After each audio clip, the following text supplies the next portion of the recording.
Welcome everyone to Hillcrest Connects, where we briefly want to share with you what it means to meet together as we catch a glimpse of what God is doing in and through our congregation. Today we're excited to have with us Kaleb Smith. He has been a part of our church for 5 years now and is a part of a small group, and he's going to share with us a little bit about himself, his family, and his small group ministry.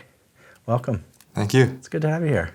Yeah, no, it's good to be back. I haven't been here for a while. Yeah, it's been a long time. Kaleb, can you just share with us a little bit about yourself, where you're from, you grew up, and your journey here to Medicine Hat?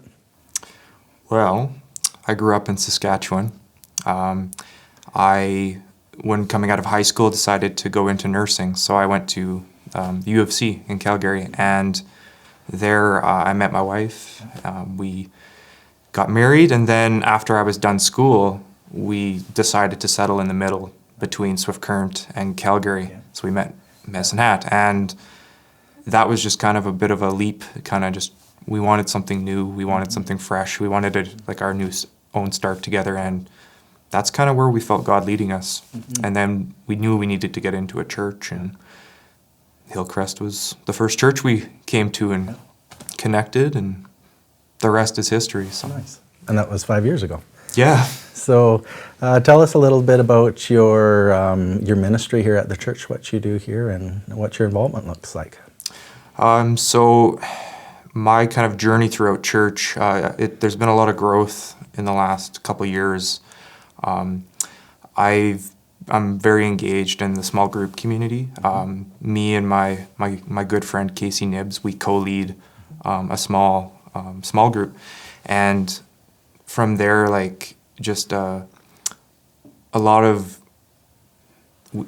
we've been growing a lot and maturing and understanding what it means to be a disciple and help lead people to Jesus, and that's been very powerful for us, and just kind of in our walk with Jesus, what that looks like. Mm-hmm. So that's kind of one of the main things that we have been plugged into lately. So.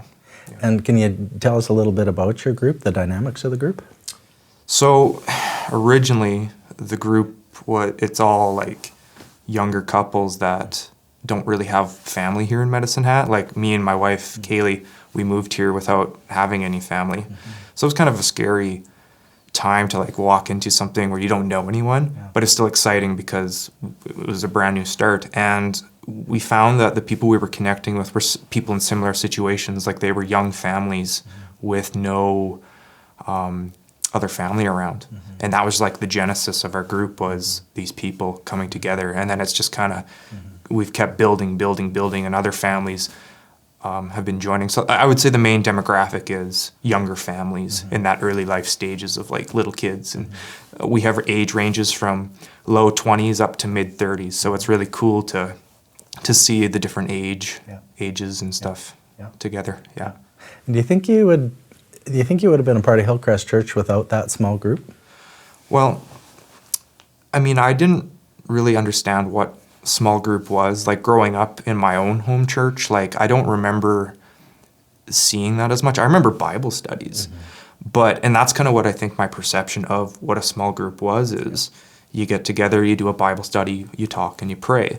And the term that was used that really kind of made me what is that? Was small missional community, or a family on mission. And it was just that we're not by blood related, but we're by being children of God. That's our family.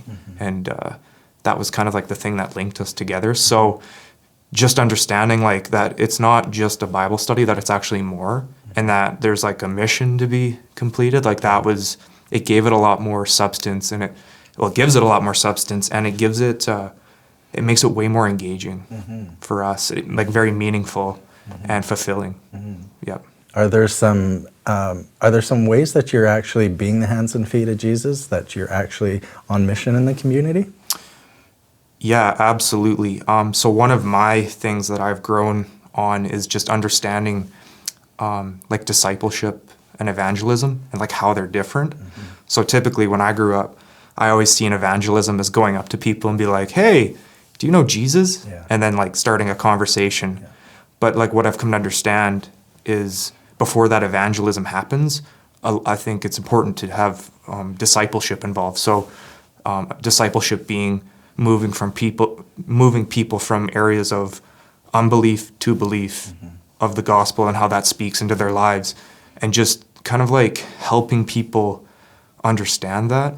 And then just talking, like it's not even like just kind of talking to them about God stuff. It's just literally walking with them and being like, oh, hey, like you have this struggle, like we can talk about that. Like, what does Jesus say about this, and how does this apply to our lives? And just carrying out that kind of lifestyle, we're able to talk to non-believers about this stuff, and it's applicable for them, and it's just making it easier for them to connect.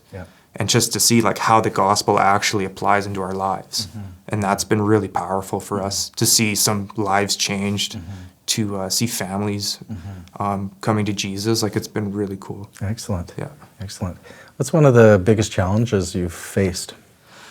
Well, actually the start of the group was when Rob Ford, the old small groups pastor, was the leader.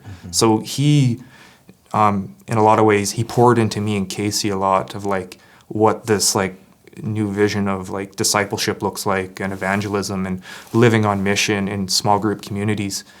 Just that was really cool. And then obviously he had to leave. He went on to a different job. So that was different. That was really challenging, because Casey and I kind of were thrusted into leadership roles, and we didn't feel equipped to do this. But it was like, I think throughout the whole time, like we were with Rob and he was pouring into us, like it was just getting us ready to be able to start pouring into other people too and lead. And it's been really humbling just to see like God move through these times, and just how he's been guiding and teaching us. Like it's been really good for our maturity. And it's been that was probably the biggest transition for us, was just learning how to lead and lead properly, and also just being biblically true and whatnot. That it was really intimidating, I guess was the word. Is like making that jump. Well, it sounds like you got a great grasp of what a small group ministry is, and your leadership sounds great. If there's someone watching or listening right now and they're considering a small group, can you share with us, why should you make that effort? Why should you be a part of that group?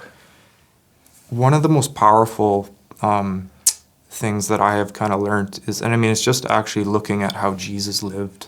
Too often I think we get into this mentality that small groups are solely just like a Bible study. It's a knowledge acquisition time where we consume knowledge, and that's good, but it's very one-dimensional.